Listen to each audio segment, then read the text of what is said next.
नमस्कार। आज आपकी मुलाकात हम एक ऐसे व्यक्तित्व से कराने जा रहे हैं जो अ, अपने उस युवा अवस्था में जहां लोग एमए ऐसी शिक्षा ग्रहण करके एक अपने कैरियर, अपने जीवन, अपने धनार्जन, अपने परिवार के लिए समर्पित होते हैं। उस दौर में, उस उम्र में उन्होंने अपना पूरा जीवन, अपनी पूरी शक्ति जल के संरक्षण एवं संवर्धन के लिए समर्पित कर दिया। आइए हम आपको मिलवाते हैं शिप्रा पाठक जी से, जो भारत में वाटर वुमेन के नाम से जानी जाती हैं और पूरा देश उन्हें इसी नाम से पहचानता है। नमस्कार जी। नर्मदे हर। नर्मदे।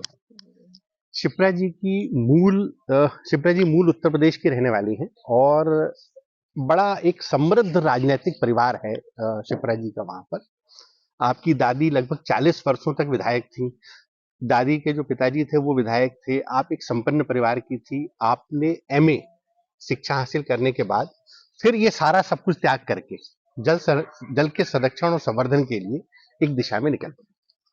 दीदी नमस्कार। दीदी, जिस उम्र में, जिस दौर में युवा अपने जीवन, अपने कैरियर के लिए फोकस्ड होते हैं या उसके लिए काम करते हैं, उस दौर में एक ही अपारंपरिक दिशा में निकल पड़ना, कोई विशेष प्रेरणा?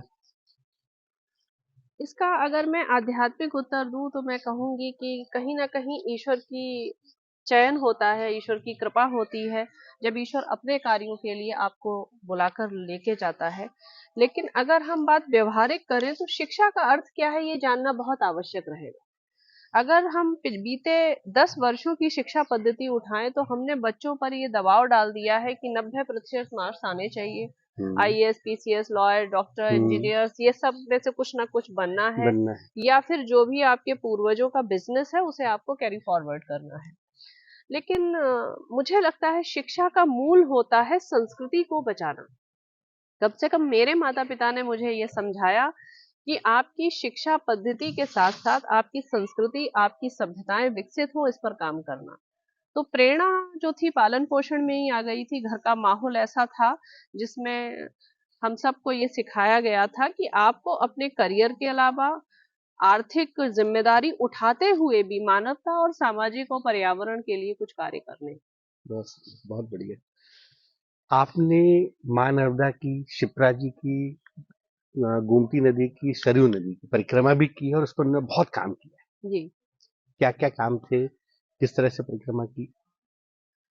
जब किसी का बिजनेस होता है या वो कहीं कोई पढ़ाई करता है और उसके मान लीजिए 10th में मार्क्स आ जाते हैं बहुत अच्छे, तो वो एक पद्धति बना लेता है कि इस पद्धति पे काम करने से सफलता मिल रही है।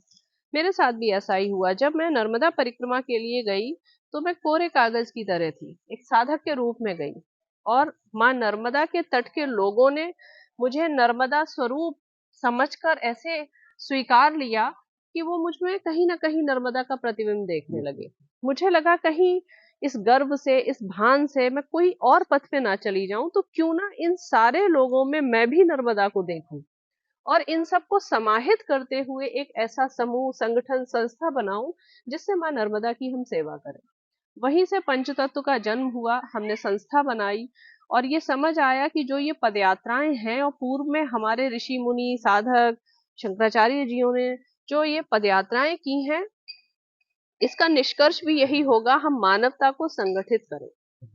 हम एकजुट एक प्लेटफॉर्म पर हर वर्ग के व्यक्ति को ले आए, क्योंकि जब आप पैदल चलते हैं तो आपको एक झोपड़ी वाला भी मिलता है, एक महल वाला भी मिलता है, प्रशासनिक व्यक्ति भी मिलता है, राजनीतिक व्यक्ति भी मिलता है, कारोबारी भी मिलता है, व्यापारी भी मिलता है।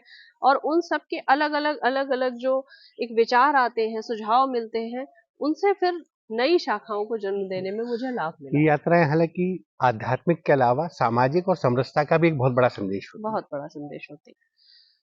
है। जल संरक्षण संवर्धन के लिए क्या प्रयास है? आपकी संस्था क्या कर रही है और क्या उद्देश्य है? मेरे साथ सबसे बड़ा जो एक चुनौती थी वो ये थी कि नर्मदा परिक्रमा करने के बाद करीब 1 से 1.5 लाख लोग उस संस्था से जुड़ गए और विशुद्ध आध्यात्मिक जुड़े। आप जानते भी होंगे नर्मदा तट के लोग बड़े भोले भाले हैं और माई को बड़े समर्पित हैं। मेरे सामने 3-4 चीजें थी कि या तो मैं उनका उपयोग किसी धर्म संस्था में कराकर अपनी सेवाएं कराऊं, या मैं उनको एक मार्ग देकर मैया की सेवा उनसे कराऊं। तो मैंने दूसरा रास्ता जो है वो चयन किया और मैंने उनको प्रेरणा दी कि नर्मदा के तटों को हम स्वच्छ रखेंगे, प्लास्टिक मुक्त करेंगे और उस पर पौधारोपण करेंगे, प्रयास करेंगे जो आपके भी प्रयास रहे हैं कई बार कि मूर्ति विसर्जन हम ना करें। और बड़े छोटे छोटे प्रयास ही बड़ी क्रांति को जन्म देते हैं।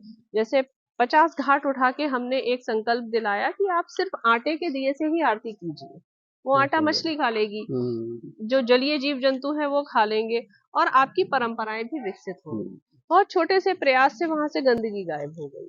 तो उन्हीं लोगों के प्रति जागरूकता अभियान चल रहा है, क्योंकि अगर मैं कहूँ कि मैं कुछ बदल दूंगी तो मैं नहीं बदल सकती। हमारे पीछे जो 100 लोग खड़े हैं हम्म। उनकी सोच बदलकर आप कुछ बदल सकते हैं। जी, अभी वर्तमान में आप एक यात्रा पर हैं। इसी यात्रा के एक पड़ाव में हम यहाँ मिल रहे हैं। अभी आप अयोध्या से निकलकर रामेश्वरम जी जा रही हैं, राम वन गमन पथ पर। तो क्या उद्देश्य है इस यात्रा का और क्यों ये यात्रा आवश्यक है? मेरे लिए बड़ा गूढ़ विषय बना हुआ है अभी भी, जो मैं चिंतन और मनन में राम जी से पूछती हूँ कि जब पूरी दुनिया अयोध्या की भव्यता की ओर भाग रही है, हाँ। उस समय पर उन्होंने मुझे वनवास क्यों दे दिया।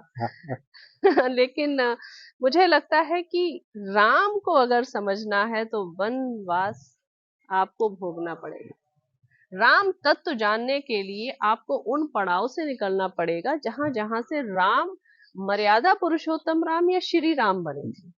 तो ये मन में एक अनुभूति हुई और वहां से ये लगा कि अयोध्या से रामेश्वरम पैदल चलेंगे और राम चिन्हों को प्रणाम करते हुए समझेंगे कि उन चिन्हों का अर्थ क्या है। आप एक बड़ा कठिन व्रत कर रही हैं। लगभग 4000 किलोमीटर आप पैदल चलेंगी। ठीक है। आप गाड़ी में नहीं बैठती हैं। एक सन्यासी जैसा पूरा जीवन जीने का प्रयत्न है। अद्भुत है। और उम्र के जिस दौर में आप हैं ये और ज्यादा अद्भुत है, क्योंकि अक्सर लोग सन्यास या वानप्रस्थ या विरक्ति की तरफ बहुत लेट जाते हैं। ये जो पूरी यात्रा है, ठीक है, ये यात्रा का कोई विशिष्ट संकल्प है, कोई विशिष्ट उद्देश्य है, या सिर्फ राम को जानने की इच्छा है? मेरे लिए पहले दिन से जब थोड़ी सी समझ आई थी कि ईश्वर क्या है, पूजा क्या होती है, धर्म क्या होता है, उस पहले दिन से मेरे लिए प्रकृति ही परमात्मा है। मैं प्रतिमाओं से अधिक पंच तत्वों पर विश्वास करती हूँ। तो पूरे या सारी यात्राओं का और इस यात्रा का भी उद्देश्य यही है कि जंगलों को, जहां भी कटान हो रहा है, जहां भी जंगल उजाड़े जा रहे हैं, जहां भी नदियां असुरक्षित हैं, उन पर काम किया जाए, क्योंकि काम जो है वो मानव द्वारा ही हो सकता है। और उनसे मिलने के लिए आपको सड़क पर उतरना पड़ेगा, उनके किनारों पर जाना पड़ेगा। काम हमारा है और उनसे लेना है, तो मुझे ही उन तक जाना पड़ेगा।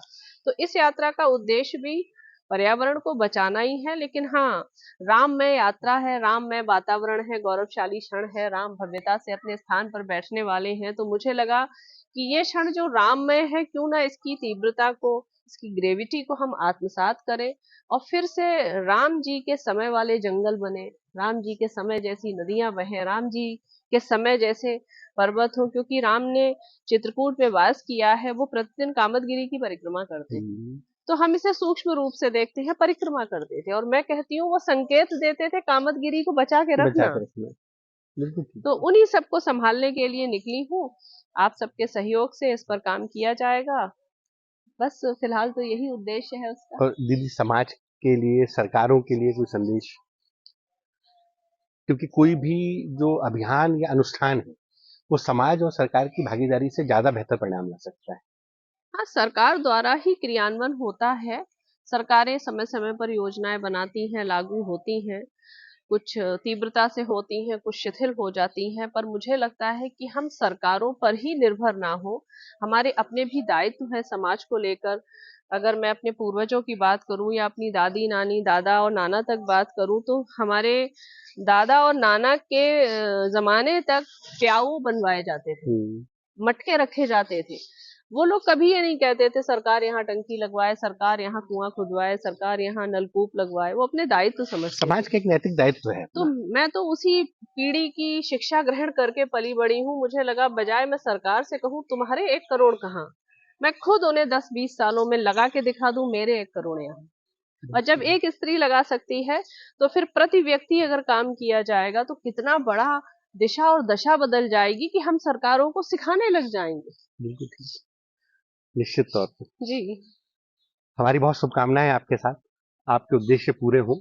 और अ, जिस दौर में लोग भौतिकवाद की तरफ भाग रहे हैं, तो उस दौर में एक लड़की अपने घर से निकल के एक आध्यात्मिक चेतना और हमारे आने वाली पीढ़ियों के भविष्य को बचाने के लिए, जल के संरक्षण और शुद्धिकरण के लिए, संवर्धन के लिए अपना सब कुछ त्याग करके इतनी कठिन तपस्या कर रही है। पूरा समाज, पूरा देश हमेशा आपका ऋणी है। हमारी आने वाली पीढ़ियां भी आपकी ऋणी रहेंगी। बहुत बहुत धन्यवाद।